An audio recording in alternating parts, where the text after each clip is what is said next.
अस्सलाम वालेकुम जी, मैं हूं अदील राजा। आप देख रहे हैं मेरा यूट्यूब चैनल। सबसे पहले तो आपने सब्सक्राइब ज़रूर करना है। वैसे तो वीडियोस बिल्कुल ही नुकरे लाइन लगी हुई है, पता नहीं क्या वजह है, मैंने टाइमिंग कोई चेंज कर दी है तो रोला पै गया। लेकिन सब्सक्राइब ज़रूर करना है, हम लगे रहेंगे, हमें कोई फ़र्क नहीं पड़ता।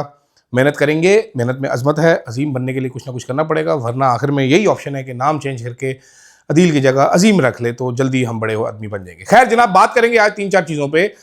आज इमरान खान का तोशाखाना 2 का वो केस की समाअत हुई इमरान खान के, कि उस पर क्या हुआ वो बात करेंगे। साथ साथ सनम जावेद साहिबा गिरफ्तार हो गई, इस पे अली अमीन गंडापुर साहब डींगे मार रहे हैं, हकायक क्या है वो आपको बताएंगे। साथ साथ जनाब एमल वली साहब गिरफ्तार हो गए हैं। गिरफ्तार हुए नहीं हुए मुझे नहीं पता, कुछ कन्फर्मेशन नहीं है, लेकिन इस पर भी बात कर लेते हैं। और उसके साथ साथ बैरिस्टर अकील साहब जो है उन्होंने एक नया कट्टा खोला है। वो कट्टा क्या है, I will also discuss that new latest कट्टा विद यू गाइज। सबसे पहले तो बात करते हैं जनाब इमरान खान साहब के केस की। अच्छा, अब मैंने ये देखा है, वैसे तो मुबारक मैं आपको सबसे पहले देना चाहता हूँ कि मलेशिया में जनाब मलेशिया की रियासत पेहोंग की मलका ने वज़ीर आज़म को PhD doctorate leadership and governance की एजाज़ी डिग्री दे दी। तो यानी कि हमारे शहबाज शरीफ साहब अब डॉक्टर शहबाज शरीफ हो गए हैं। ये ना हो कि वो रहमान मलिक की तरह एजाज़ी डिग्री के ऊपर अपने आप को डॉक्टर लिखना शुरू कर दें। वैसे जितने वो डेढ़ छाने हैं उनसे कोई बईद भी नहीं। मेहरबानी करें सर, आप डॉक्टर मत लिखना शुरू कर देना अपने साथ, वरना अल्लामा इकबाल ने जिंदा होकर आ जाना है और उन्होंने आपकी खुदी को इतना बुलंद कर देना है कि आपकी खुदी चीखें मारेगी कि मुझे थोड़ा सा थले लेके आओ, तो खुदी हवा में ना मोलक कराइएगा। जनाब वाला, अदालत में आज वही हुआ जो होना था। ठीक है, समाअत हुई।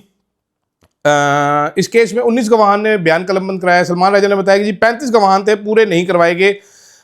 324 का सवालनामा आ गया, जवाबात मांगे हैं, परसों सजा हो जाएगी, ये भी उन्होंने इंकिशाफ किया। उन्होंने कहा जी हतमी फैसला रोक दें ट्रायल तक। तो अगर आप नहीं रोकते तो मेरे दलाइल का कोई फ़ायदा नहीं। जस्टिस इनाम अमीन मिन्हास है ना, इनको इनाम तो मिल गया है, अमीन ये है नहीं, मिन्हास पता नहीं किस चीज़ के हैं। इन्होंने स्टे खैर नहीं दिया, इन्होंने ठुड्डा कर दिया। अलीमा खान ने बाहर जाके बताया कि जनाबे वाला हुजूर वाला इसमें इंसाफ के तकाजे पूरे नहीं किए जा रहे और बेड़ा गर्क कर दिया जज का। इसमें जो की आर्गूमेंट सलमान सफदर साहब ने पेश किया, उन्होंने कहा जनाब तोशाखाना में पहले एक केस बनाया गया, फिर दूसरा केस बनाया गया। 1 साल पहले बरियत की दरख्वास्त दायर की, सुन ही रहे। तोशाखाना 1 में सजा सुनाई की तो लाहौर हाई कोर्ट के डिवीजनल बेंच ने सजा मुअत्तल कर दी। उन्होंने कहा जनाब ग्राफ के सेट के ऊपर पहले तोशाखाना 1 केस बनाया गया, उस टाइम पे भी बलगारी का सेट मौजूद था, लेकिन नैब ने बदयांती की, बलगारी के सेट पे चुप करके बैठ रहे। बाद में जब वो सजा उड़ गई तो उन्होंने कहा बलगारी के। ये जनरल साहब जब नैब के चेयरमैन बने थे तो उस टाइम पे मैंने वीलॉग किया था, शायद या उनके बनने के बाद मैंने वीलॉग किया था कि इनको लाया किस लिए गया। इनका सिर्फ एक ही काम है, इसके अलावा इनका कोई काम नहीं है। बुढ़ापे में इनको इतने ज़्यादा पैसे मिल रहे हैं, बल्कि इनको वहाँ पर घर भी मिला हुआ है मिनिस्टर एनक्लेव में, जिसका एक अदद रोला चल रहा है, उस पर भी आगे चल के बात करता हूँ। ये कानून में नहीं होता, जब एक जुर्म पे सजा हो जाए तो फाइनलिटी इख्तियार करते हैं, लेकिन यहाँ पर कानून नया चल रहा है क्योंकि यहाँ पर चीफ जस्टिस जो है वो काजी फाइज ईसा के अंडों में से एक अंडा है। काजी फाइज ईसा ने जगह जगह पे अंडे दिए हुए हैं। बेसिकली आप इसको ऐसे मॉडल को समझिए, कॉकरोच होता है। कॉकरोच आपने देखा छोटा सा पूंड होता है, वो जो छोटे वाला, वो बड़ा जहरीला होता है, जो घरों के किचनों में पाया जाता है। कई दफ़ा ऐसा आपको कॉकरोच मिलता है जिसके पीछे पुष्ट पे कुछ चिपका होता है, वो एक केस सा होता है, वो अंडों का केस होता है, उसमें लाखों करोड़ों अंडे होते हैं कॉकरोचों के। काजी फाइज एक ऐसा कॉकरोच था जिसकी पुष्ट के ऊपर, दुबर के ऊपर वो केस चिपका हुआ था। वो जिधर जिधर गया वो अंडे गिराता गया, उसने पूरे मुआशरे में अपने गंदे अंडे फैला दिया। वो गंदे अंडों में से गंदे गंदे बच्चे निकल रहे। ठीक है, तो ये वही गंदे बच्चे हैं। अब क्या कर सकते हैं जनाबे वाला हम, क्योंकि हमारे चीफ जस्टिस के पास कोई इख्तियार ही कोई नहीं है। चीफ जस्टिस हमारा सफाई चेक कर सकता है, कैफेटेरिया में खाना सही मिल रहा है कि नहीं मिल रहा, बिजली का बिल ज़्यादा क्यों आया है, जनाब छत की सफाई कर दें, जनाब ये बिल्डिंग यहाँ पर ऐसे कर दें, वो ये कर सकते हैं। वो इंसाफ की फरहमी यकीनी नहीं बना सकता, वो आइन की तशरीह नहीं कर सकता। हमारा मजबूर और बेकस चीफ जस्टिस देखें, जिस तरह अदील राजा आइन की तशरीह नहीं कर सकता, उस तरह हमारा चीफ जस्टिस आइन की तशरीह नहीं कर सकता। ये आपने किसी मुल्क में देखा है? हमारा चीफ जस्टिस तलाक के मुकदमे सुना सकता है, हमारा चीफ जस्टिस मीटर चोरी के मुकदमे कर सकता है, लड़ाई हो गई काचू मार दिया किसी ने, वो कर सकता है। ये जनाबे वाला बस इस तरह के मुकदमे कर सकता है, वो आइन की तशरीह नहीं कर सकता। ये कैसा है कि ऐसा नालायक चीफ जस्टिस है कि अगलों ने इस काबिल नहीं समझा कि तो आइन की तशरीह कर सके। तो जनाब ये डबल जेपर्डी थी। ये केसेस आगे चल के तो खड़े नहीं हो सकते, लेकिन ये जो 26वीं यानी तरमीम के काजी फाइसा के अंडे हैं उनके ज़रिए इनको रोकने की ज़रूर कोशिश की जाएगी। हमारे बड़े कॉम्पिटेंट जजेस हैं, हम क्या करें, हमारे जजेस मजबूर हैं, वो 26वीं यानी तरमीम को दिलो जान से पसंद करते हैं। उसका भी केस लगना है, देख लीजिएगा उसके केस में क्या होता है क्या नहीं होता। मिसाल के तौर पे तो काफ़ी सारी चीज़ें हैं, मजबूर जजेस हैं। आप समझिए, दिल से ये इंसाफ देना चाहते हैं, they very competent, they are learned people. कौन कहता है काजी अमीनुद्दीन को इंग्लिश नहीं आती? He is full of English man, he can walk English, he can talk English, he can say F of just like that. But नहीं, मजबूर है, वो मजबूर है, दे आर वेरी मजबूर पीपल। तो समझिएगा ये कि 2 से 3 दिन में इमरान खान को सजा होगी, फिर ये केस लगेगा, इमरान खान की पुरानी फारिग होगी, उसके बाद GHQ आ जाएगा। ये सिलसिला इसी तरह चलाने का इरादा है। ये सिलसिला कैसे रुकेगा? ये सिलसिला रुकेगा अवामी मुज़ाहमत से। अवामी मुज़ाहमत कैसे होगी? गंडापुर साहब के होते हुए नहीं होगी, तहरीक इंसाफ की मौजूदा लीडरशिप के होते हुए नहीं होगी। गंडापुर साहब की बात आई तो कल सनम जावेद को पेशावर से गिरफ्तार कर लिया गया।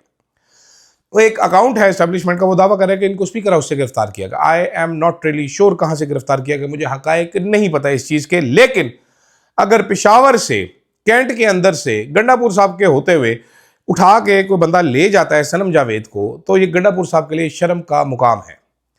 गंडापुर साहब के तर्जुमान ने जारी किया एक डिंगे मारता हुआ बयान, जिसमें गंडापुर साहब ने हवा में तलवारें चला के दिखाई। उन्होंने कहा जी कि जब पंजाब में हुकूमत थी तो FIR नहीं दर्ज करा सके थे, देखिए हमने यहाँ पर फौरन से पहले FIR दर्ज करा दी।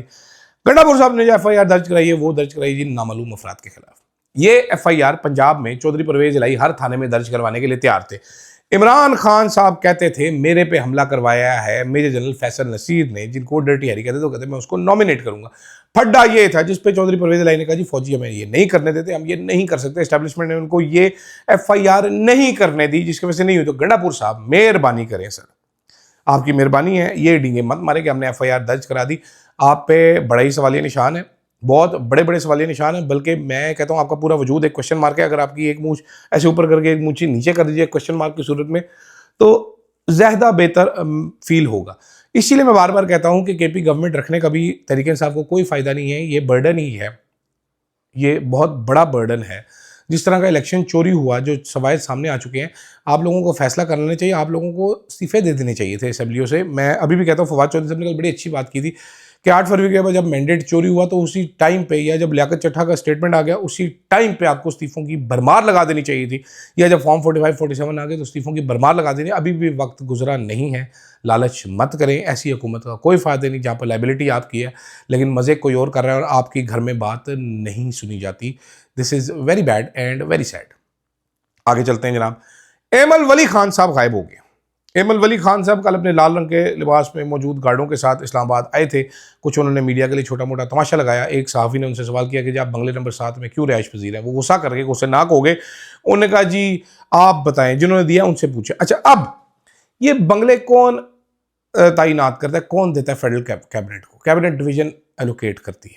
ये सवाल या तो अयाज सादिक साहब से होना चाहिए, लॉजेस में कौन कौन रह रहे हैं, या ये होना चाहिए जनाब वज़ीर आज़म से। कैबिनेट डिवीज़न से पूछे कैबिनेट का वज़ीर कौन है कि किस किस को बंगला दिया गया और क्यों दिया गया वहाँ पर। अगर वहाँ पर अगर सिर्फ वफाकी वज़रा रह सकते हैं, लीडर ऑफ अपोजिशन रह सकते हैं, तो ये लोग कौन हैं, ये लोग कहाँ पे आए? बैरिस्टर अकील साहब जो हैं, जो बहुत शाणे हैं, वो 1.5 शाणे हैं, वो मरीम नवाज़ को झुक झुक के मिलते हैं, उन्होंने भी ट्वीट कर दिया। उन्होंने कहा मैं वज़ीर हूँ, मुझे बंगला नहीं मिला। तो चौधरी साहब तुसी सवाल करो, तुसी दसो कि who is allocating these बंगलाज and how. ये बड़ा इंटरेस्टिंग सवाल है, मेरे पास इसका जवाब मौजूद है लेकिन मैं जवाब देकर बेवकूफ़ नहीं हूँ कि मैं चुका जाऊँ इधर। तो एमल वली साहब जो हैं वो गायब हैं। एमल वली साहब के बारे में खबरें चल रही हैं कि उनको गिरफ्तार कर लिया गया।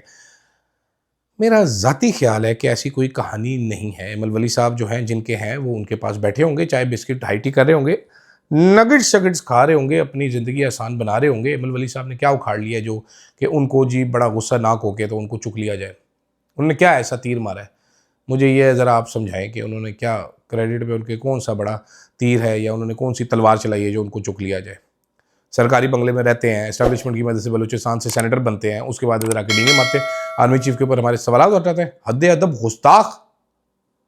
ऐसे करोगे तो फिर लेके जाएंगे, अगले समझा के लेके आएंगे, फिट हो जाएंगे। एमल वली साहब, आपको परेशानी की कोई ज़रूरत नहीं है। एमल वली साहब इधर ही हैं, मौजूद हैं। ये नूरा कुश्तियाँ आप समझने की ज़रूरत है। ये पहले आपको समझ नहीं आती थी, मैं इसीलिए आया हूँ इस दुनिया में कि मैं आपको समझाऊँ कि ये सारे नूरा कुश्तियाँ ड्रामे हैं, ये इररेलेवेंट लोग हैं, सारे के सारे इररेलेवेंट लोग हैं। जो आपस में लड़के रेलिवेंट होने की कोशिश करें। मुझे बड़ा मजा आता है जब एक दूसरे को बातें करती है। मैं आपको बताऊं कि आज उसने ये कहा, उसने ये कहा। साथ साथ मैं आपको ये भी समझाता हूं कि ये नूरा कुश्ती है लेकिन मजा बड़ा आ रहा है, ठीक है? तो आप भी मजा लें इस चीज का, इससे ज्यादा परेशान होने की जरूरत नहीं। मजा लेना बड़ा जरूरी है, मस्ट है कि आप मजे लें इस चीज के। फिलहाल के लिए मुझे दीजिएगा इजाजत, अल्लाह हाफिज।